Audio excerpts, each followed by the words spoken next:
Feliz sábado tengan todos el día de hoy. Que la paz de Dios sea con cada uno de nosotros. Shalom. Que siempre persevere en nosotros la misericordia, la paz en nuestros corazones. Hay que darle gracias a Dios todos los sábados, todos los días. Pero Él dejó especial este día que nos vamos a reunir hasta por la eternidad. Hasta en los cielos nuevos, tierras nuevas habrán un día para celebrar al Señor. Para la honra y gloria de Dios, Valentina va a tener un especial.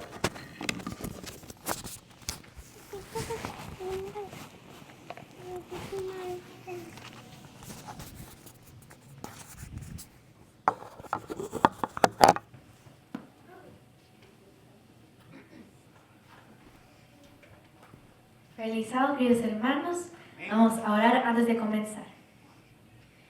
Padre nuestro que estás en los cielos, Señor, gracias porque aquí estamos en tu casa de oración, Señor, para adorarte, Señor, y cantarte, Señor. Te pido, Señor, que nos abras el conocimiento, Señor, y bendice al predicador que va a decir tu palabra, Señor. Te pido, Señor, que este himno sea un agrado para ti, Señor, en el nombre de Jesús.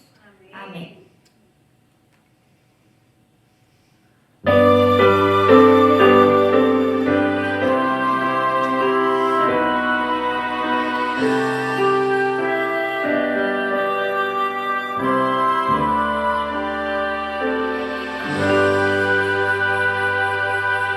Cuando mi lucha termine al final y me halle salvo en la playa eternal, junto al que adoro, mi Rey celestial, eterna gloria será para mí.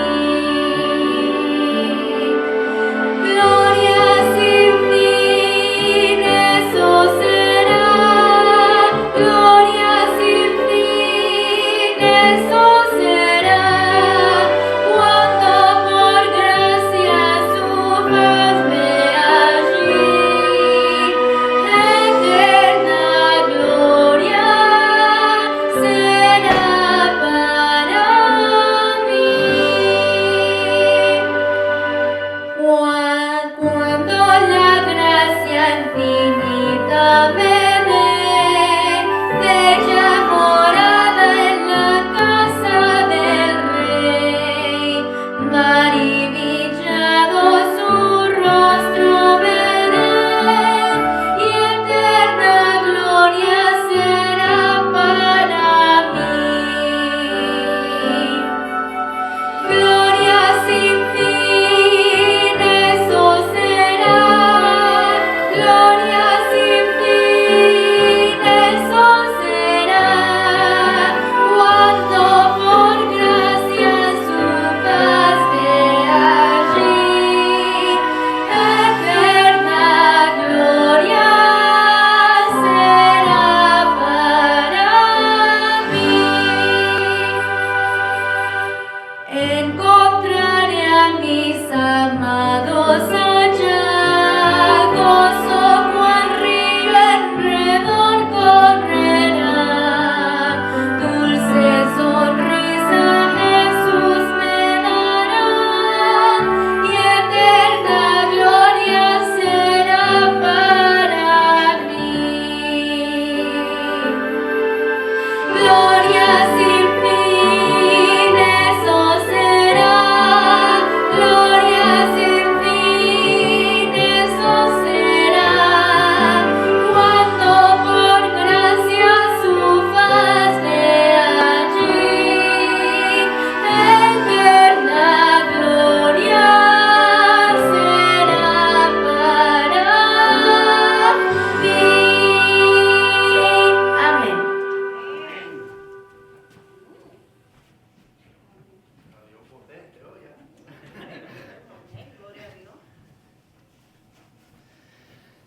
Bien, bonita alabanza, ¿no? Gracias a Valentina, ¿verdad? Y esta mañana a Katie y a Erika, ¿verdad? Por la alabanza tan hermosa, ¿verdad? Así que, hermanos, en esta mañana estamos contentos de estar acá y estar en la presencia de Dios y a los que nos escuchan también. Bienvenidos sean donde quiera que se encuentren. Vamos a orar para el estudio de esta mañana. Oramos. Padre Dios nuestro, Señor, en el nombre de tu Hijo Jesucristo, Señor, queremos abrir tu palabra. Que tu Espíritu, Padre, nos ayude a entenderla. Oh Señor, úsanos conforme a tu voluntad y que cada uno de nosotros abre nuestros oídos y que podamos entender, Señor, el estudio y que tu Espíritu se mueva, Señor, de una manera poderosa, porque no es palabra de hombre, Señor, sino es tu palabra, Señor. Y que tu Espíritu sea con todas aquellas iglesias que se reúnen en el día de hoy también. Es en el nombre de Cristo nuestro Salvador que te lo pedimos. Amén.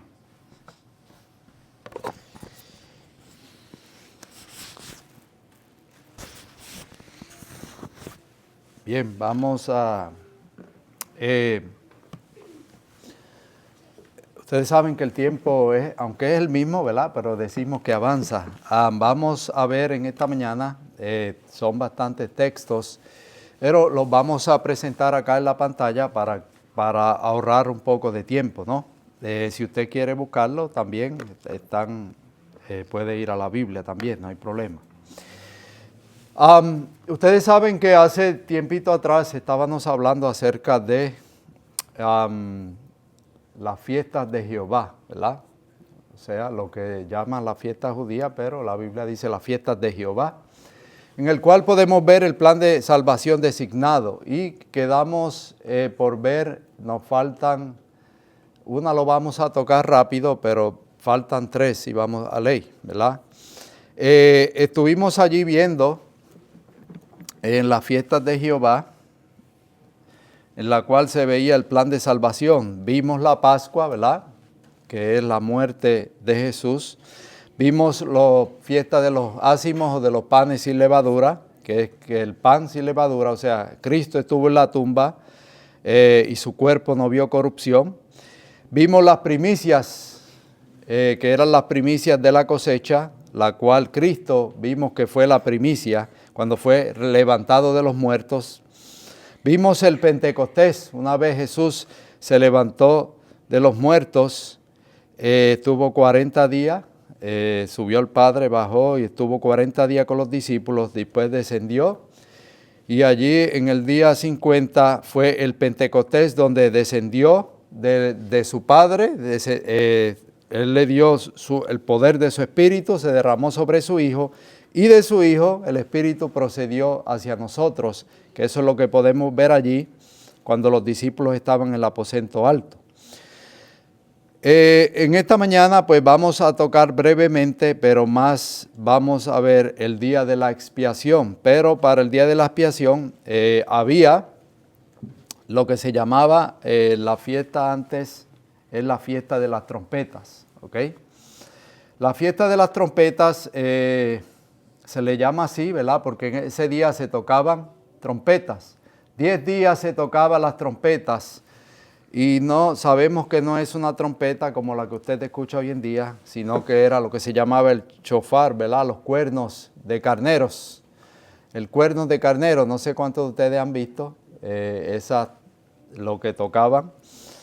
Y las trompetas era interesante porque cuando se tocaban trompetas en muchas ocasiones en el pueblo de Israel, una de ellas era para avisar que venía el enemigo, otras cuando se coronaba reyes y sin número de cosas. Pero las trompetas lo que estaban proclamando era que venía el día de la expiación, ¿verdad? El día de Yom Kippur o el día, lo que llamamos el día del juicio. Y las trompetas es interesante porque se tocaron, empezaban a tocar 10 días antes del juicio, avisando que el juicio o la expiación iba a ser hecha, entonces el pueblo tenía que tener una preparación, ¿okay? Los que no venían al templo, había 3 ocasiones cuando los judíos venían al templo. Era una de estas ocasiones, era el día de la expiación. Y así entonces, hermanos, Vamos a ver un poquito acerca del día de la expiación. Pero es interesante también porque entendemos que según Daniel y la profecía de Daniel 8:14, si no me equivoco, donde decía hasta 2300 tardes y que el santuario sería purificado. Recordémonos que el santuario, todos los pecados, cuando usted va al libro de Levítico, se va a dar de cuenta desde capítulo 1 hasta el capítulo 15, usted se va a dar de cuenta que los pecados están en singular, ¿ok? Cada cual venía, es singular, venía y traía su ofrenda. Pero cuando llegamos al capítulo 16, se va a dar de cuenta, de Levítico, se va a dar de cuenta que los pecados están en plural. Porque era el día donde toda la congregación tenía que reunirse. Tenía que estar allí y ustedes saben lo que se hacía. Entonces, en el 1844, según entendemos, comenzó el juicio. Y es interesante porque así como en la sombra, podemos ver que habían 10 días antes del juicio se tocaban ¿qué? Las trompetas. En el 1834, alrededor del 1834, 10 años antes del 1844, el Señor levantó a un hombre que se llamaba Guillermo Miller, el cual empezó 10 años antes, él empezó a tocar las trompetas. Y ustedes pueden ver esas trompetas que se empezaron a tocar, están allí en Apocalipsis 14, el mensaje de los 3 ángeles, que dice, teme a Dios, darle gloria, porque la hora de su juicio, ¿qué? Ha llegado. O sea, Dios levantó, según el antitipo, y el tipo y el antitipo se encontraron. Dios levantó a una persona para que empezaran el movimiento milerita y empezaron a tocar las trompetas, anunciando que el juicio venía. O sea, Dios advierte a su pueblo, allí en el 1834. Ahora, muchas personas creen que no va a haber un juicio y llaman la idea del juicio como algo absurdo, que aún dentro del llamado pueblo del adventismo, hay personas que se han levantado y dicen que lo del juicio, eso no es cierto, ¿ok? Y el juicio, hermanos, ustedes pueden ver que el juicio está a través de toda la Escritura. Recuérdense, hermanos, el primer santuario no fue el santuario en el desierto. El primer santuario fue el Edén, ¿ok? El primer santuario fue el Edén. Y desde el Edén, si hubo un santuario, en el Edén hubo un juicio. Y quizás veamos un poquito más adelante. Ahora, ¿habrá un juicio o no habrá un juicio? Y cuando usted habla de juicio, a la persona, ¿qué es lo que a usted se le viene a la mente? Cuando alguien dice, oh, hay un juicio, ¿qué es lo primero que pensamos? Condenación, ¿verdad que sí? Algo temible. Y quizás en ese sentido, hermanos, yo quiero que veamos el juicio de una manera un poco diferente en esta mañana, en este estudio. ¿Ok? De lo que estamos acostumbrados a oírlo. Pero de que hay un juicio, hay un juicio. ¿Ok? La Biblia es clara y vamos a tocar algunos versículos. Así que van a estar acá en la pantalla. Si esto no funciona, están acá. Si quieren, Eclesiastés 12, del 12 al 4, un texto muy famoso, dice, ahora, hijo mío, a más de esto, sea amonestado, ¿verdad? Salomón, después, que ya está viejo, ¿verdad? Todo lo que hizo Salomón y entendió al final que todo lo que había hecho, ¿verdad? Entendió que lo había hecho mal, pero después se reconcilió con Dios y dice él, dándole una exhortación a la juventud y a cada uno de nosotros, dice, ahora, hijo mío, a más de esto, sea amonestado. No hay fin de hacer muchos libros, y el mucho estudio es fatiga de la carne. El fin de todo el discurso es este. Mira qué interesante. O sea, cuando él llega ya al clímax del libro de Eclesiastés, él en estos versículos va a decir cuál es el fin de todo lo que él ha dicho. ¿Y cuál es el fin?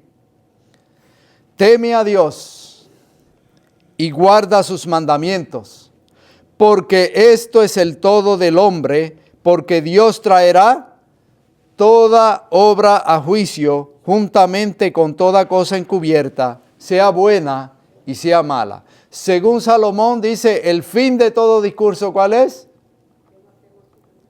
Teme a Dios, dadle gloria. ¿Ok? ¿Por qué? Porque va a haber un juicio. También podemos ver en el libro de Hechos 17, 30 y 31, dice, pero Dios, habiendo pasado por alto los tiempos de esta ignorancia, ahora manda a todos los hombres en todo lugar que se arrepientan. O sea, yo quiero que ustedes vean cómo Dios actúa.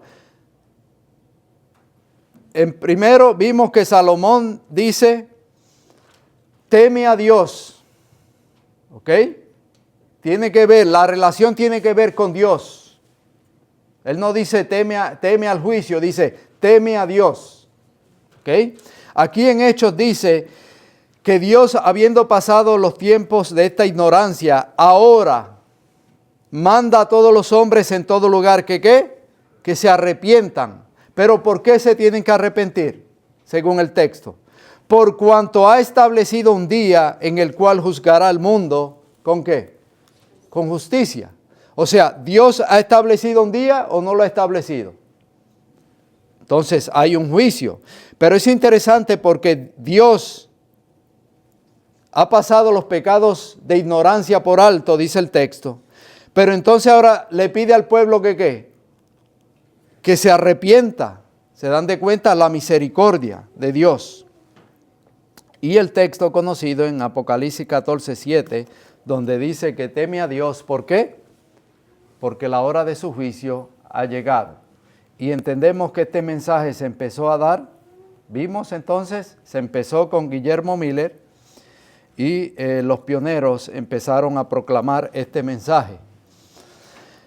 Entonces, hermanos, recuérdese que vamos a ver en esta mañana el juicio, y vuelvo y recalco, quiero que veamos el juicio de una manera diferente a lo acostumbrado, ¿ok? De lo que se ha visto. Pregunto, si usted lo están acusando por algo, o a mí me están acusando por algo, y es cierto de lo que me están acusando, tienen video de lo que me están acusando, tienen testigos de lo que me están acusando, y me dicen, tienes que ir frente al juez. Pregunto, ¿cómo usted se presentaría delante del juez? Usted estaría, vamos a ser sinceros, usted estaría lo más, como dice esa palabra allá del campo, campechano, ahí, usted estaría lo más, ahí feliz. Sí, quiero estar aquí, juez. Aquí estoy. ¿Cómo usted estaría allí? Con miedo, ¿verdad? Porque sabe que ¿qué? Que puede ser culpable. Por más si lo siente que es culpable. Porque el juez va ¿a qué? A sentenciar. Ahora, yo quiero que entiendan que el juicio se le dio ¿a quién? El Padre se lo dio ¿a quién? Se lo dio al Hijo. ¿Ok? Y es interesante porque también Juan dice, el Hijo es juez, pero ese Hijo también es ¿qué? Es abogado. O sea, Jesús es tu juez, pero Jesús es también ¿qué? Tu abogado. Y cuando usted tiene un abogado, ¿para qué es? Cuando usted busca un abogado, ¿para qué? ¿Para que lo condene? Para que lo defienda, ¿ok? Entonces, hermanos, vamos a ver el juicio y vamos a entender entonces que mi juez es Cristo y mi abogado es ¿quién? Es Cristo. Si usted tiene a Cristo como juez y si usted tiene a Cristo como abogado y usted ha aceptado a Cristo como su Salvador, Pregunto, en el juicio, ¿usted va a temer? ¿Debiera de temer? No. ¿Por qué? Porque usted aceptó como su Salvador. ¿Usted lo acepta como qué? Como su abogado. Y cuando Él venga como juez, usted no tiene de qué preocuparse. Ahora, vamos a ir a la Biblia y vamos a ver el propósito del juicio, ¿ok? ¿Cuál es el propósito del juicio? Viéndolo de una perspectiva diferente a lo usual, ¿ok? Y vamos a ir a Deuteronomios 25.1 para eso. Deuteronomios 25.1 dice lo siguiente. Miren qué interesante, ¿ok? Quiero que entren al texto y quiero que analicemos lo que el texto está diciendo y qué podemos aprender del texto, ¿ok? Deuteronomio 25.1 dice lo siguiente. Recuérdese que está acá en pantalla para poder avanzar un poco más. Dice, si hubiere pleito entre algunos y acudieren al tribunal para que los jueces los juzguen, estos absorberán al justo. ¿Y cómo termina el texto? Y condenarán ¿a quién? Al culpable. ¿Ok? Entonces, el tribunal, los jueces van a juzgar, pero ¿qué van a hacer, dice el texto, con el justo? Lo van a absolver, porque es que justo. El que va a ser condenado, ¿quién es? O el culpable, ¿cuál va a ser? ¿Van a condenar a quién? Al que es culpable. ¿Ok? Así que vayamos armando este caso, hermanos. Sigamos edificando sobre estos textos. Dice el segundo texto. Este es un poquito largo, pero se encuentra en Salmos 1, del 1 al 6, y dice lo siguiente. Salmos 1, del 1 al 6, dice, bienaventurado el varón que no anduvo en consejos de malos, ni estuvo en camino de pecadores, ni en silla de escarnecedores se ha sentado, sino que en la ley de Jehová está ¿qué? Su delicia. Esta persona está violando la ley. No, por eso se le llama como bienaventurado. Y en su ley medita ¿qué? El injusto, ¿está meditando en la ley? No, porque al injusto la ley ¿qué hace? Lo condena. Pero al que está en Cristo medita ¿qué? Según el Salmo. En la ley, porque es una delicia, ¿ok? Dice el 3, será como árbol plantado junto a corrientes de aguas, que su fruto en su tiempo y su hoja no cae. Y todo lo que hace, ¿qué pasa? Prosperará. Ahora dice, no así los malos, que son como el tamo que arrebata el viento. Por tanto, no se levantarán los malos en el juicio. ¿Quiénes no se levantarán en el juicio? Los malos. Pero ¿quién es bienaventurado? El que medita ¿qué? En la ley de Jehová de día y de noche. Porque Jehová conoce el camino de los justos, mas la senda de los malos ¿qué? Perecerá. Pregunto, ¿dice el texto que Jehová conoce el camino de los justos? ¿Conoce Jehová quién es justo y quién no es justo?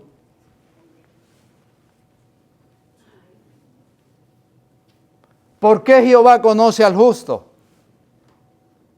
Jehová está al pendiente del justo. Y aún así podría decir yo, Jehová está pendiente aún del injusto. Porque la lluvia cae sobre buenos y ¿qué? Y malos. Porque entendamos, hermanos, Dios no quiere condenar. El plan de salvación no es para condenar. Por eso es que vemos a Juan 3, 16, 17, dice, después de decir, porque de tal manera amó Dios al mundo, dice, porque no ha venido Dios al mundo para condenar, sino para que el mundo sea salvo ¿por quién? Por Él. Pero es interesante, hermanos, porque nosotros a los ojos humanos, cuando vemos algo injusto, Y no estoy diciendo que esté malo, pero entendamos, cuando vemos algo injusto, ¿qué es lo que hacemos rápido? Condenar. Mira lo que hizo fulano de tal. Ese hombre se va a perder. El diablo te va a llevar.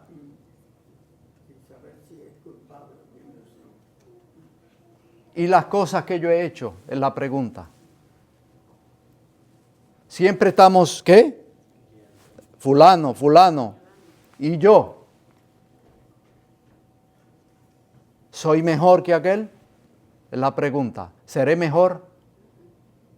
Y vamos a ir desarrollando el tema. Jehová conoce el camino de los justos. O sea que el justo sigue un camino y Jehová conoce ese camino. Ahora, miren qué interesante. Salmo 76, del 4 al 9, dice lo siguiente. Glorioso eres tú. Aunque quería tomar un solo versículo, pero cogí todo el contexto para que ustedes vieran. Dice el salmista, glorioso eres tú, poderoso más que los montes de Gaza. Los fuertes de corazón fueron despojados, durmieron su sueño, no hizo uso de sus manos ninguna de las varones fuertes. A tu reprensión, oh Dios de Jacob. Miren qué interesante. El carro y el caballo fueron entorpecidos. David está presentando a un Dios glorioso y poderoso. ¿Ok? Dice el 7. Tú temible eres. ¿Y quién podrá estar en pie delante de ti cuando se encienda tu ira? ¿Ok? Y eso, hermanos, a veces el enemigo puede desviar nuestra mente para que nosotros estemos lo que pensamos en qué. Wow, espérate, yo no puedo hacer esto porque viene esto. Quiero que me entiendan. ¿Se recuerdan Judas? La Biblia dice que Judas devolvió ¿qué? Las monedas de plata. ¿Pero cómo lo hizo? ¿Arrepentimiento o remordimiento? ¿Lo hizo por qué? Por remordimiento, no estaba arrepentido. Y a veces nosotros podemos caer en hacer las cosas, no hago esto porque esto me viene. ¿Ok? Y podemos pensar, como dice la pregunta, ¿quién podrá qué? Y usted se puede matar quizás todo el tiempo de su vida cristiana y decir, Señor, espérate, ¿será que yo he alcanzado? Y tratando de buscar una meta, y tratando de ser bueno, y tratando de agradar a Dios. Y posiblemente, hermanos, lo más seguro es que no lo logremos.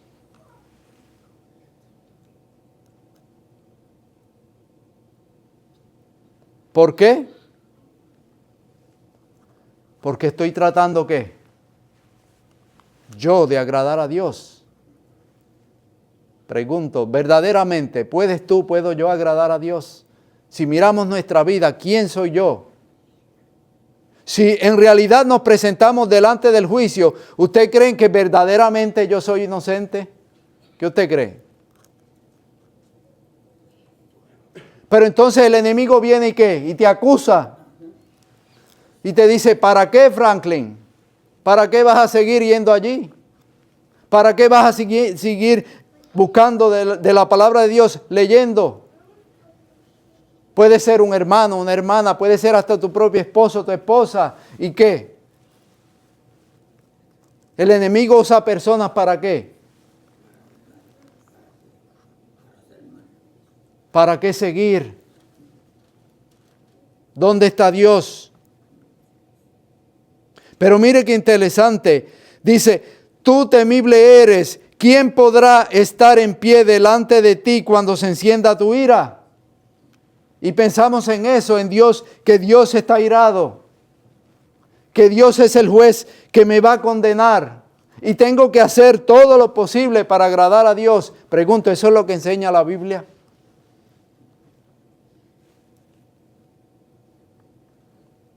Pero miren cómo sigue diciendo el texto.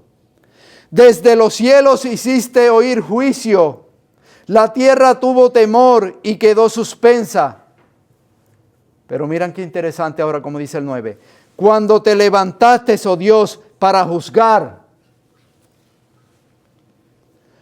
Dios se levantó ¿para qué? Para juzgar. Pero según el salmista, ¿qué es el juicio? Para salvar a todos los mansos de la tierra. ¿Para qué se levantó el juez?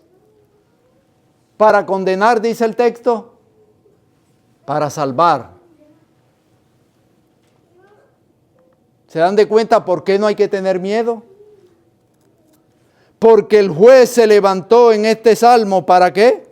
Para salvar a los mansos. Miren cómo dice Salmo 7:8. Jehová juzgará a los pueblos. Pero mira cómo dice el salmista. Júzgame, oh Jehová, conforme a mi justicia, conforme a mi integridad. Yo quiero que ustedes vayan viendo el patrón. ¿Qué es lo que hace el juez? ¿Por qué el salmista se atreve a decir, júzgame, Jehová? Como mencioné ahorita, ¿se atrevería usted a ir delante de un juez, usted siendo culpable y decir, aquí estoy juez, júzgame, quiero que me juzgues? Solamente eso se puede decir ¿cómo? Si yo soy ¿qué? Inocente. Pero entonces estamos viendo, según estos textos, que el juicio no es para condenar. ¿El juicio es para qué?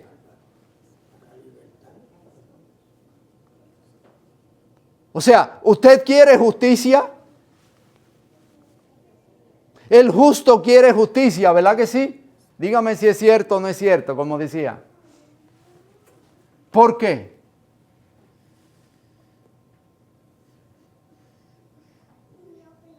¿Has sido oprimido alguna vez? ¿Alguna gente ha hablado mal de ti por la espalda? ¿Algunas personas te han dado la espalda?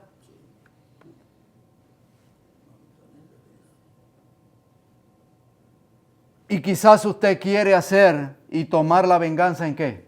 En sus manos. Fulano me hizo esto y él no sabe quién yo soy y yo me voy a desquitar. No te apures, que yo te cojo. Tú vas a caer. La Biblia dice que la venganza es ¿de quién? ¿Se dan de cuenta entonces por qué la importancia del juicio? Porque hay alguien que te va a juzgar. Hay alguien que entonces el juicio, como estamos viendo aquí, David dice, júzgame, oh Jehová. O sea, en otras palabras, para David el juicio era ¿qué? Libertad, líbrame. Señor, libra mi causa. Porque sabemos que hay un acusador, ¿verdad que sí? Y quizá usted puede decir, hay personas en esta tierra que a veces te han puesto el dedo y te han acusado. Posiblemente injustamente y posiblemente sea cierto. Pero el acusador en la Biblia, ¿quién es? Dice, entonces oí una gran voz en el cielo que decía, ahora ha venido la salvación. Eso es como cuando alguien, qué sé yo, o está en su trabajo, o alguien está en un sitio, o sea, que está todo el tiempo ahí, y ahí, y ahí. Es como Pablo que tenía que. ¿Se recuerdan? Y sigue ahí hincando, y esa persona de momento la botan o se va y usted dice, ay, gloria a Dios, que fulano de tal que se fue. El enemigo en el cielo, ¿qué hacía? Cuando los ángeles venían, a los mismos ángeles que decían, mira, se paraba en la puerta, y estaba mercadeando a los otros ángeles y diciendo, tratándolo de qué, de llevarlo para su bando, diciendo, mira, Dios no es justo. Y por eso está la presión, dice, o sea, hasta que Jesús no muere en la cruz, es que el diablo es expulsado completamente del atrio celestial. Y por eso dice, ahora ha venido la salvación, dicen los ángeles. Ahora yo no voy a ver este acusador, dice, el poder y el reino de nuestro Dios y la autoridad de su Cristo, porque ha sido lanzado fuera, ¿qué? El acusador de nuestros hermanos. O sea, no solamente acusaba, sino que ¿qué? Sabemos que cuando el enemigo fue expulsado del cielo la primera vez, ¿verdad? Todavía tenía acceso. Entonces aquí podemos ver 2 puntos. El enemigo, porque dice, acusaba a nuestros hermanos. ¿Quiénes son nuestros hermanos? Cuando venía a la tierra, ¿se recuerda? Venía a la tierra y me imagino allí y decía, mira Eric, mira, y veía, porque nosotros no lo podemos ver, pero ellos nos ven y nos oyen. Y iban al cielo y allá a llevar ¿qué? Mira lo que está haciendo fulano de tal. Mira esto, mira lo otro. Acusando. Y ahora dice ha venido la salvación. Porque dice el que los acusaba delante de nuestro Dios día y noche. Pregunto, ¿quién es el acusador, hermanos? ¿Es nuestro papel de ser acusador? A veces hay cosas injustas, sí, hay que decirlas. Pero ¿con qué espíritu lo decimos? No con el espíritu de Satanás, ¿verdad? De acusar. Mira Franklin, Dios te va a juzgar. Ramón, mira el juicio. Mira, fulano de tal. Mira lo que has hecho.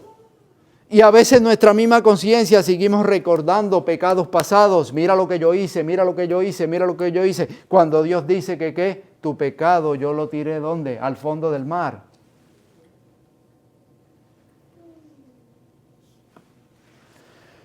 Miren lo que dice, entonces hay un acusador, ¿no?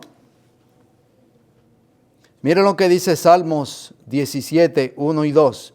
Oye Jehová, una causa justa. Está atento a mi clamor. Escucha mi oración. Echa los labios sin engaño. Cuando usted se atreve a decir algo así, júzgame, oh Dios. Le está diciendo, Dios, júzgame. O sea, tú sabes que yo he andado en integridad. Tú me conoces. Tú conoces mi corazón. Dice, escucha mi oración hecha de labios sin engaño.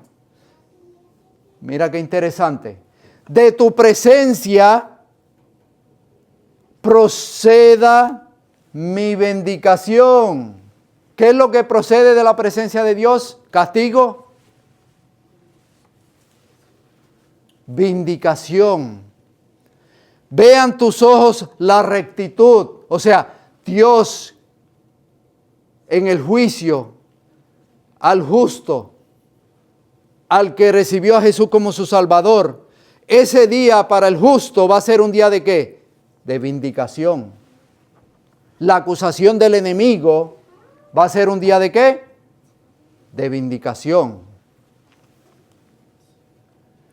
Mira lo que dice Proverbios 21:15. Alegría es para el justo el hacer juicio. ¿Se dan de cuenta? Para el justo, ¿el juicio qué es? Dice Proverbios. Alegría, más destrucción a los que hacen iniquidad.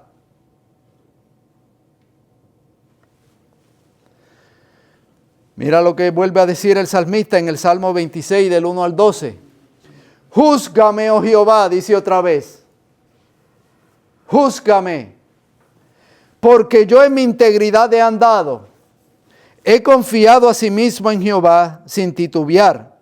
Escudriñame, Jehová, y pruébame. Examina mis íntimos pensamientos y mi corazón. Wow, si el salmista se atrevió a decir esto a Dios. Porque yo le podía ir delante del hombre y el hombre me puede juzgar. Pero ese juez no conoce ¿qué? Mis pensamientos. No conoce mis actos. Y yo le podría decir, júzgame. Porque él no sabe. Pero al que el salmista le está diciendo aquí es a Jehová, le está diciendo, júzgame, ¿tú conoces qué? Pregunto, ¿nos atreveríamos en esta mañana a decirle eso a Dios? Porque tu misericordia está delante de mis ojos y ando en tu verdad. No me he sentado con hombres hipócritas, ni entre con los que andan simultáneamente. Aborrecí la reunión de los malignos y con los impíos nunca me senté. Lavaré en inocencia mis manos y así andaré alrededor de tu altar, oh Jehová, para exclamar con voz de acción de gracias y para contar todas tus maravillas. Jehová, la habitación de tu casa he amado y el lugar de tu morada y de tu gloria. No arrebates con los pecadores mi alma, ni mi vida con hombres. Y por ahí sigue el salmista, o sea, júzgame. En otras palabras, David era un hombre ¿qué? Justo. ¿Por qué? Porque andaba con Dios, porque temía a Dios. Y lo que él no pudo hacer, Dios lo hacía en él. Mire lo que dice Salmos 43:1 también. Júzgame, oh Dios. Pero mira qué lindo. ¿Para qué es el juicio según David? Júzgame, oh Dios, y defiende mi causa.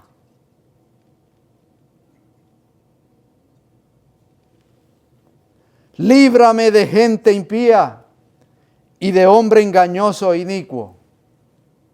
Para David, cuando le dijo, júzgame, ¿qué era lo que le está diciendo? Defiende mi causa. Defiéndeme, Señor. ¿El juicio es para qué? Para defender a los hijos de Dios. Sí, hay un aspecto punitivo, sí. ¿Para quién? Para aquel que no tiene a Cristo. Pero el que anda con Cristo, como dijimos, Cristo es su Salvador, Cristo es su ¿qué? Su abogado y Cristo es su juez. Le podríamos decir, júzgame, oh Dios, ¿defiende qué? Defiende mi causa. Ahora, el propósito del juicio, hermanos, no es tanto condenar, en realidad, sino vindicar, libertar. Y es interesante, hermanos, lo vamos a ver en la figura del juez en el Antiguo Testamento. Y usted lea la figura de los jueces.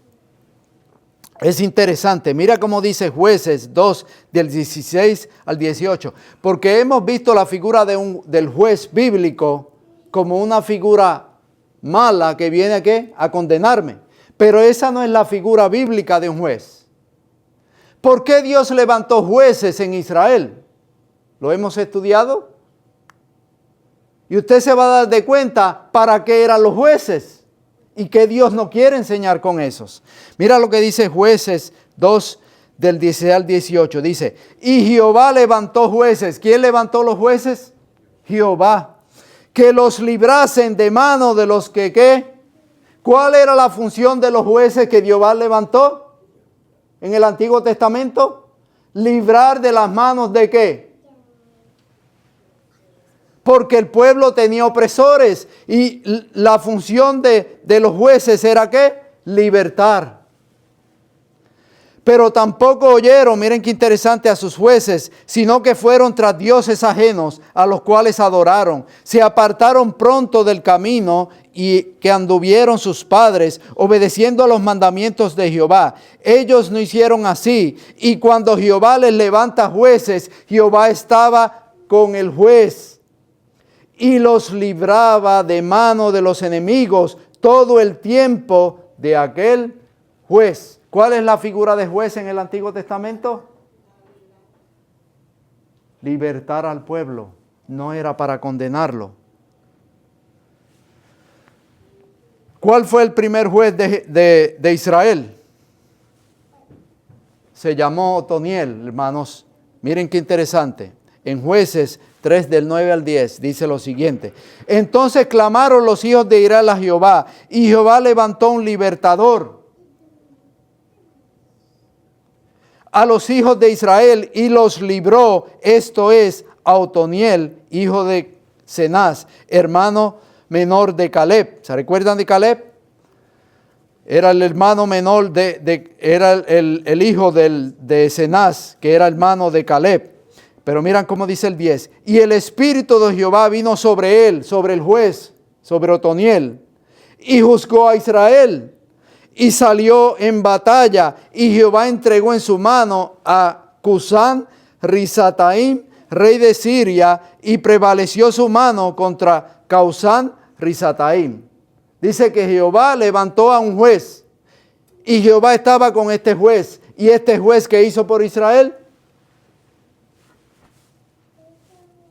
Lo libertó. ¿Para qué Dios levantó los jueces en el Antiguo Testamento? Ahora pregunto, ¿para qué usted cree entonces que Dios el Padre, por qué dice que Dios el Padre le dio el juicio a quién? A su Hijo. ¿Para qué? ¿Te das de cuenta, hermanos? ¿Por qué no hay que temer delante del juicio? Ahora, ustedes se recuerdan de Sansón, ¿verdad? Pregunto, Sansón, ¿quién fue? Fue un juez de Israel. ¿Para qué Sansón Dios lo dotó con esa fuerza que tenía? Todo lo que hizo Sansón, ¿verdad? Antes de caer como cayó. Todo lo que hizo Sansón, ¿para qué? ¿Qué era lo que hacía Sansón? Defender a su pueblo, ¿de quién? De los filisteos. Y aún así, miren qué interesante, Sansón, en su muerte, ¿qué hizo? Dice la palabra de Dios que mató más personas cuando estaba ciego, que lo llevaron a las columnas. Cuando el templo cayó, dice que mató más personas ahí que ¿qué? Con su muerte libertó. Una figura de quién? Cristo está en todos lados, hermanos. Con su muerte libertó. ¿Condenó a quién? A los opresores. Y en realidad, el opresor del ser humano, ¿quién es? Satanás y sus ángeles. Miren qué interesante, Daniel 7, 21 y 22, ¿cómo dice? ¿Recuerdan después de la cena de decir que vino al anciano de días? Se presentan los poderes y se presenta el cuerno pequeño, que sabemos que es ¿quién? El sistema papal, el cuerno pequeño, que ha oprimido en la Edad Media, ha oprimido ¿qué? Al cristianismo, y hoy en día, ¿verdad? Aunque está, todavía no se ha visto, pero eso es lo que va a volver a surgir, según Apocalipsis 13, 12 y 13, ¿verdad? Dice Daniel 7, 21, 22. Y vi yo que este cuerno hacía guerra contra los santos y ¿qué? Y los vencía. La opresión religiosa. El enemigo quiere usar la misma religión para oprimir a ¿quién? Y dice que Dios, ese cuerno oprimía a los santos y ¿qué hacía? Dios permitió que ¿qué? Que los venciera. Pero miren qué interesante. Hasta, y usted dirá, Señor, pero ¿hasta cuándo? Mira lo que me está pasando, Señor. Mira los problemas que hay. Mira ahora este gobierno, lo que está sucediendo. ¿Hasta cuándo? Pero es interesante porque, ¿cómo dice el texto? Hasta que vino el anciano de días y se dio el juicio a los santos del Altísimo. Algunas versiones, hermanos, en realidad dice, y se dio el juicio a favor de los santos. ¿Para qué fue el juicio? O sea, porque había un cuerno pequeño que condenaba. Ese cuerno pequeño usado ¿por quién? Por el enemigo, que es el acusador. Entonces, ahora dice, hasta que ¿qué? Vino el anciano de días. O sea, va a haber un juicio. Hasta que vino el anciano de días y se dio el juicio a favor de ¿quién? De los santos. En este texto, el juicio es para condenar. Y llegó tiempo, dice, y los santos recibieron ¿qué? ¿Se dan de cuenta entonces para qué el juicio? Porque David dice, ¿cómo pudo decir David? Júzgame, oh Jehová, juzga mi causa, libérame, dame la recompensa. Dice aquí, hasta que ¿qué? Se dio el juicio a favor del Altísimo. Y el juicio, ¿qué sucedió a causa del juicio? Los santos recibieron ¿qué? Recibieron el reino. Y es interesante, hermanos. Miren cómo sigue diciendo. En realidad, hermanos, usted se va a dar de cuenta que la figura de salvación, el juez en realidad era una figura de salvación en el Antiguo Testamento. Para las viudas, para los huérfanos, para los pobres. Mira qué interesante. Ahora vamos a entender un poquito más. lo que Lucas nos está diciendo acerca de esto en este contexto. Miren qué interesante. Lucas 18 del 1 al 8 dice, también le refirió Jesús una parábola sobre la necesidad de orar siempre y no desmayar, diciendo, había en una ciudad un juez que ni temía a Dios ni respetaba a hombre. Había también en aquella ciudad una viuda, la cual venía a él diciendo, hazme justicia de mi adversario. Quizás usted posiblemente no había visto la historia en este contexto, pero ahora vamos a entender más la historia en este contexto. ¿Por qué esta viuda estaba siendo insistente? Y solamente tomamos el texto ¿para qué? Para apoyarlo de la oración, que hay que orar sin cesar, y eso es cierto. Pero el texto nos está diciendo más.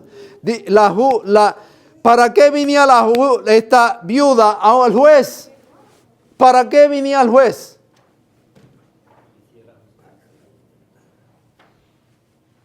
Para que le hiciera justicia.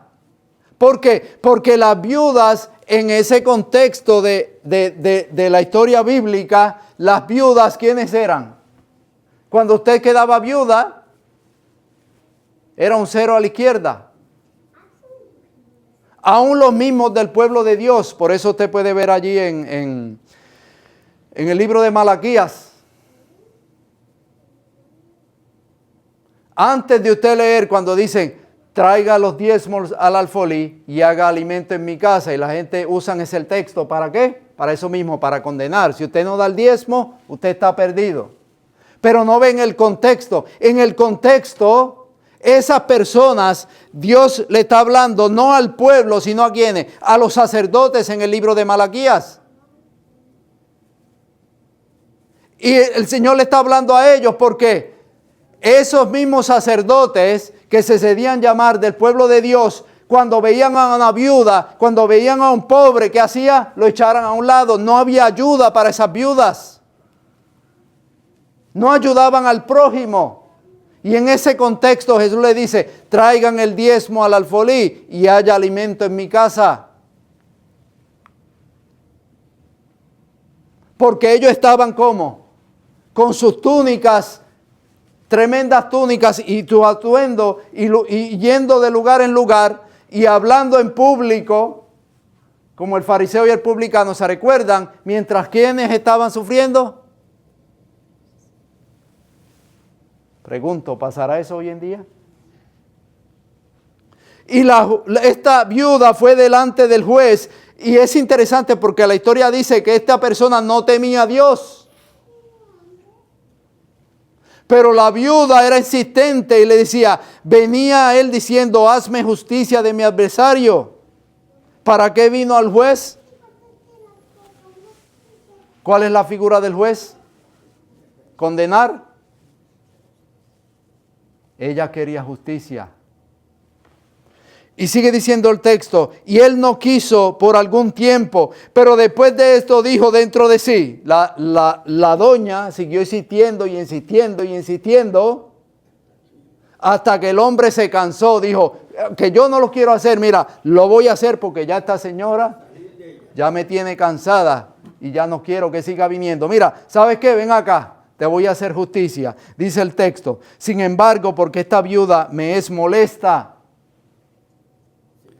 le haré justicia. No sea que viniendo de continuo me agote la paciencia, dice. Y dijo el Señor, oíd lo que dijo este juez.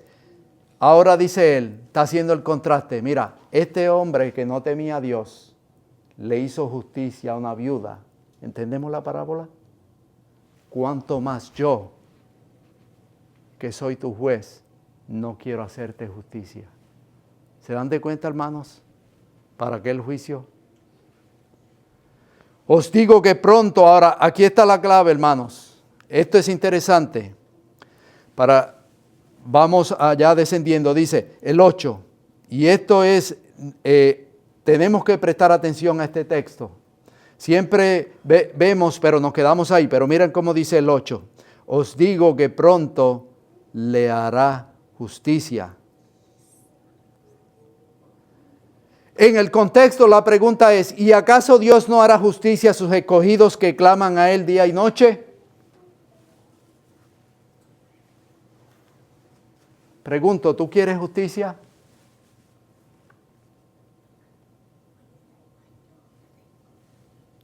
¿Tú crees que Dios te hará justicia? ¿Está Dios pendiente a ti? ¿Se tardará, dice el texto? Pero mira cuál es el problema. Dice, ¿acaso tú no crees, hijo, que no te voy a hacer justicia? Pero ¿sabe cuál es el problema? Mira cómo termina el texto. Pero cuando venga el Hijo del Hombre, la pregunta no es si Dios me hará o no justicia.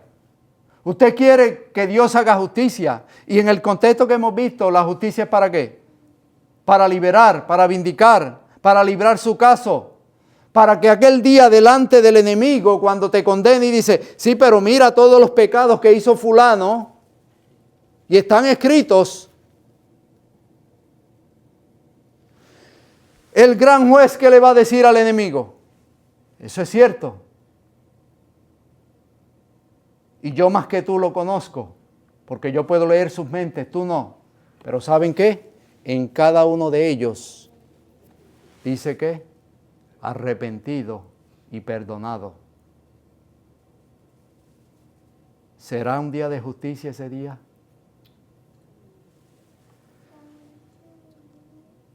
Pero la pregunta es, queremos ser absueltos, pero dice, cuando venga el Hijo del Hombre, pregunto, ¿hallará fe?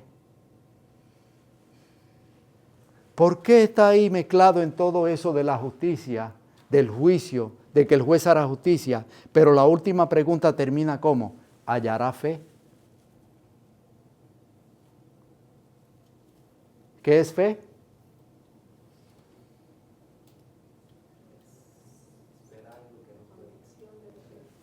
Pregunto, ¿le crees a Dios? ¿Crees tú verdaderamente que Dios en el juicio te va a liberar? ¿Lo crees? Entonces, ¿por qué vivir condenado? Ahora, ¿por qué dice cuando venga el Hijo del Hombre, ya concluyendo, hallará fe en la tierra? Ahora la pregunta es entonces, en ese contexto, ¿cómo enfrentar el juicio? ¿Cómo enfrentar el juicio? Recuérdese en el contexto de ¿qué? De la fe. Por eso dice en el contexto del juicio de la viuda, dice, cuando venga el Hijo del Hombre, ¿hallará fe? O sea, que el juicio no se enfrenta ¿cómo? Oh, espérate, ahora, ¿yo seré culpable o no? Espérate, ¿habré guardado yo los 10 mandamientos? ¿Habré yo hecho lo otro? Sino que menciona ¿qué? No dice, cuando venga el Hijo del Hombre, encontraré a Franklin guardando los 10 mandamientos. Y no estoy diciendo que no. Pero quiero que entiendan, eso no es lo que dice el texto. Dice, cuando venga el Hijo del Hombre, hallaré a fulano de tal que tiene fe. Porque los fariseos, ¿qué pasa? Los fariseos, según ellos, guardaban los 10 mandamientos. Conforme a la letra, el mismo Pablo lo dijo. Conforme a la ley, yo mejor que ellos. Pero todo eso, ¿qué? Porque él creía estar guardando los mandamientos, pero en realidad no los estaba guardando. Pensaba, creía, insistía y seguía. Entonces por eso ahora dice, ¿hallará fe en la tierra? Porque Jesús no viene a buscar ¿qué? Las obras que tú hayas hecho.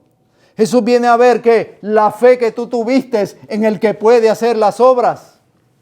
Y por eso ahora Romanos 2, 12 al 13 dice, porque todos los que sin ley han pecado, sin ley también perecerán. Y todos los que bajo la ley han pecado, por la ley serán ¿qué? Juzgados. Ahora tenemos un problema. La ley es ¿qué? Somos juzgados, no somos salvos por la ley, pero somos juzgados ¿por qué? Dice el texto. Por la ley. Hay un problema. Pregunto, ¿has guardado la ley? ¿Alguna vez has violado la ley? ¿Qué usted cree? ¿Yo he violado la ley en algún momento? Muchas veces. Dice de cada rato. Entonces pregunto, ¿hay un problema? Porque entonces vas a ser juzgado según la ley. Y según la ley, ¿qué pasa? Pablo Acevedo es que culpable y debe ¿qué? Morir. Ahora, es interesante porque el Salmo 47:8 dice, entonces dije de aquí, cuando Pablo toma este texto en el libro de Hebreos, se lo aplica a Cristo. Miren cómo dice, entonces dije, aquí vengo, en el rollo del libro está escrito de mí, el hacer tu voluntad, Dios mío, me ha agradado, y tu ley está en medio de ¿quién? Entonces, Cristo tenía la ley, ¿dónde?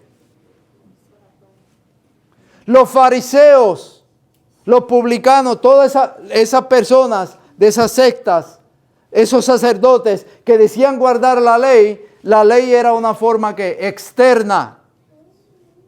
Pero Cristo hace la diferencia porque Cristo no solamente ve la ley, sino que la ley, y es interesante porque en realidad si usted busca en otras Biblias, una mejor traducción sería, y tu ley está en medio de mis entrañas. ¿Por qué dice las entrañas? Porque todo su ser, cada fibra de su cuerpo, la ley de Jehová estaba perfectamente, ¿dónde? En el corazón, en sus fibras, en todo su ser, en la persona de Cristo Jesús. Entonces, ¿qué pasa, hermanos? Ahora entonces, ¿qué debe de suceder? Dice Efesios 2 del 1 al 10. Y Él os dio vida a vosotros cuando estabais muertos en vuestros delitos y pecados, en los cuales anduvisteis en otro tiempo. Mirá cómo dice. Siguiendo la corriente de este mundo, conforme al príncipe de la potestad del aire, el espíritu que ahora opera en los hijos de desobediencia. Esa palabra espíritu que opera, energizó. Quiere decir que el enemigo, ¿qué? Puede tomar tus manos, puede tomar tus ojos, puede tomar tu mente. O sea, se energiza en las personas y por eso usted puede ver personas que dicen, pero tanta maldad que hay en esa persona. ¿Por qué? Dice Pablo que el espíritu que ahora obra, que energiza, que controla. Entre los cuales también todos vosotros vivimos en otro tiempo, en los deseos de nuestra carne, haciendo la voluntad de la carne y los pensamientos, y éramos por naturaleza hijos de ira, lo mismo que los demás, pero Dios, que es rico en misericordia, por su grande amor, con que nos amó, y aun estando nosotros muertos en los pecados, aquí está la clave, hermanos, nos dio vida juntamente ¿con quién? Con Cristo. Por gracia sois salvos, y juntamente con Él, ¿qué hizo? Nos resucitó y sigue diciendo asimismo nos hizo sentar en lugares que celestiales con Cristo Jesús, para mostrar a los siglos venideros las abundantes riquezas de su gracia en su bondad para con nosotros en Cristo Jesús, porque por gracia sois salvos por medio de la fe. ¿Hallará fe en la tierra? La salvación, el juicio solamente puede ser salvo ¿qué? Por la fe en Cristo. Y termina el texto, porque somos hechura suya, creados en Cristo Jesús para buenas obras. Y unos textos más y concluimos. Segunda de Corintios 5, 14 al 15, miren cómo dice, porque el amor de Cristo nos constriñe, pensando esto, que si uno murió por todos, ¿entiende el texto? Muchos dicen, Jesús tomó mi lugar. Cristo murió en mi lugar. Pero el texto no está diciendo eso, hermanos.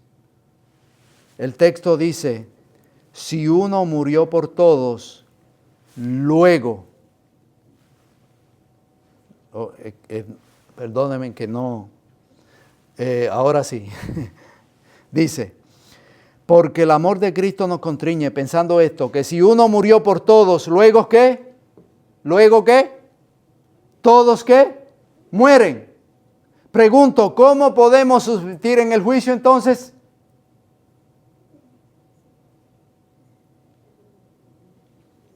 tiene que ser una nueva creación. La vieja creación no puede pasar el juicio. Romanos 7, 24, 25. Tocamos 2 textos más y concluimos. Miren cómo dice Romanos 7, 24 y 35 al 25. Recuérdense que Pablo hay una batalla. En Romanos 7, Pablo empieza con la analogía, o sea, en otras palabras, que para yo poder casarme con Cristo, el viejo hombre tiene que morir. Entonces, al final del texto, por eso, hermanos, yo no tengo duda que el que está hablando es Pablo, pero es Pablo dando su condición antes de conocer a Cristo. ¿Y por qué? Aquí está la clave. Cuando Pablo llega a Romanos 7, 24 y 25, dice lo siguiente: miserable de mí, ¿quién me librará de este cuerpo de muerte? O sea, este cuerpo, cuando llegue el juicio, va a ser ¿qué? Culpable. No va a salir inocente este viejo hombre, este cuerpo que está maldito, que está viciado. ¿Por qué? Porque su amo es la ley. Está condenado por la ley. Su amo es el pecado, y está condenado por la ley. Y por eso él pregunta, ¿quién me puede condenar? Ahora dice, gracias doy a Dios. ¿A quién le está dando las gracias? A Dios, al Padre. Pero miren qué interesante, algunas Biblias no lo rinden bien, dice, por Jesucristo. Pero el texto debería decir, por medio de o a través de. O sea, que la figura central no es tanto el Hijo, sino es el Padre. O sea, gracias le doy al Padre que por medio de su Hijo Jesucristo, nuestro Señor, está diciendo nuestro Señor, porque antes decía que el pecado era un Señor, pero ahora está diciendo gracias doy a Dios por Jesucristo, lo llama nuestro Señor. O sea, ahora Jesús es su Señor, es su nuevo amo, y dice, así que yo mismo, y por eso subrayé esa palabra, yo mismo, esa palabra también en el español no vemos bien el significado, pero esa palabra es ego autos, o sea, lo que está diciendo es, por eso no tengo duda que es Pablo antes de tener a Cristo, porque dice, así que yo mismo, por mi propia cuenta, sin Cristo, sin tener al Salvador, haciéndolo por mí mismo, haciéndolo por mis mismas obras. ¿Qué hago? Con la mente sirvo a la ley, mas con la carne al pecado. ¿Cómo sucede eso? Sin Cristo. Y ahora termino con el texto último de Romanos 8 y 1 al 3. O sea, Pablo está diciendo, yo mismo, por mí mismo, por la carne, por mis fuerzas, ¿qué pasa? No puedo, estoy condenado, en el juicio voy a ser culpable, no merezco ¿qué? La salvación. ¿Por qué? Porque el pecado domina mi cuerpo, el pecado es una ley, pero ahora dice en Cristo, por medio de Cristo, y ahora puede decir entonces, Romanos 8 del 1 al 3, ahora pues, miren qué lindo hermanos, el texto último, ahora pues, ninguna condenación. ¿Se dan de cuenta? Ninguna condenación. Esa palabra condenación es una palabra de judicial. O sea, ahora yo, o sea, cuando pase por el juicio, ahora en otras palabras, no va a haber ninguna condenación. ¿Por qué? Para los que están ¿en quién? En Cristo. ¿Por qué? Porque Cristo es el juez y Cristo es tu libertador. ¿Y qué pasa? Los que no andan. Y muchas personas dirán, oh, pero es que yo estoy en Cristo. Yo tengo a Cristo. ¿Usted no ha oído eso? Y usted dice, wow, pero fulano de tal dice que tiene a Cristo y mira las cosas que hace. Porque no es confesarlo con la boca. Porque el texto es claro, dice, ahora ninguna cosa hay para los que están en Cristo. Pero ¿quiénes son los que están en Cristo Jesús? Dice, los que no andan conforme a la carne, sino conforme al Espíritu. Porque la ley del Espíritu de vida en Cristo Jesús me ha libertado de la ley del pecado. ¿Qué hizo? Y de la muerte. Porque lo que era imposible para la ley, el problema no era la ley, el problema ¿sabe cuál era? Por cuanto era débil por la carne. Es la carne que era débil. Dios enviando a su Hijo en semejanza de carne de pecado y a causa del pecado, ¿sabe lo que hizo Dios en la cruz? Condenó. Esa palabra condenó, ¿sabe lo que, si usted la busca, Una mejor traducción sería enviando a su Hijo en semejanza de carne de pecado y a causa del pecado pasar juicio en contra de. Condenó, pasó el juicio en contra de al pecado en la carne. ¿Sabe lo que hizo Jesús en su muerte? Pasó juicio ¿sobre quién? Sobre el pecado. El juicio que debe caerle al que sirve a Dios, ¿a quién le va a caer? Y se cumple Génesis 3:15. ¿Qué dice Génesis 3:15? En ese momento, hermanos, por eso Azazel, vamos a ponernos de pie para orar. Por eso, en el día del juicio, ¿qué sucedía al final? Los pecados eran ¿qué? Sacados del santuario y eran depositados ¿sobre quién? Sobre Azazel.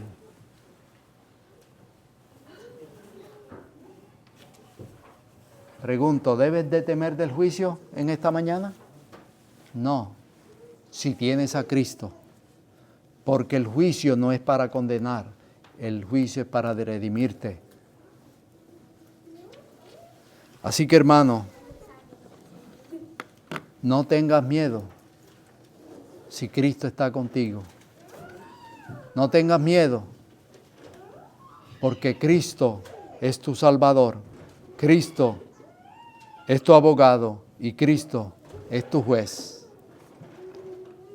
Y tus pecados fueron cubiertos con la sangre de Cristo. Y al tú aceptar a Cristo, esos pecados, en el día del juicio, eres inocente y son puestos ¿sobre quién? Sobre Satanás. Y él tiene que pagar por esos pecados. Que Dios te bendiga en esta mañana y podamos entender, hermanos, que no tengamos miedo al juicio, sino que digamos como David. ¿Cómo? ¿Cómo vamos a decir? Júzgame, oh Señor, y defiende mi causa. Oramos. Padre, gracias, Señor, una vez más, por tu amor, tu misericordia. Gracias, Señor, porque allí en la cruz del Calvario tú condenaste el pecado.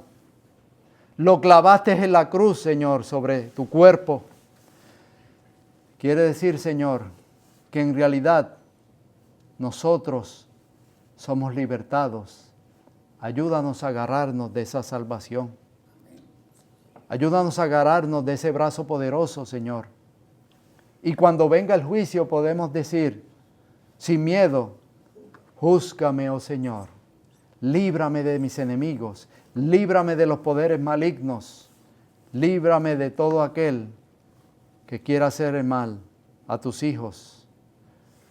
Por eso allí, Señor, en el Daniel 12:1 dice, en aquel tiempo se levantará Miguel.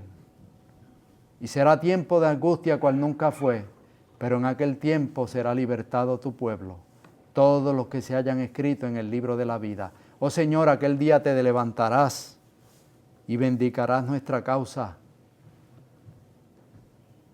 Aquel día, Señor, nos declarará delante de todo el universo y frente al enemigo de que somos justos porque tú nos has justificado y tú has defendido nuestra causa y el pecado no volverá a existir. Acompáñanos, Señor, durante el resto del día. Llénanos de tu presencia en el nombre de Jesús. Amén.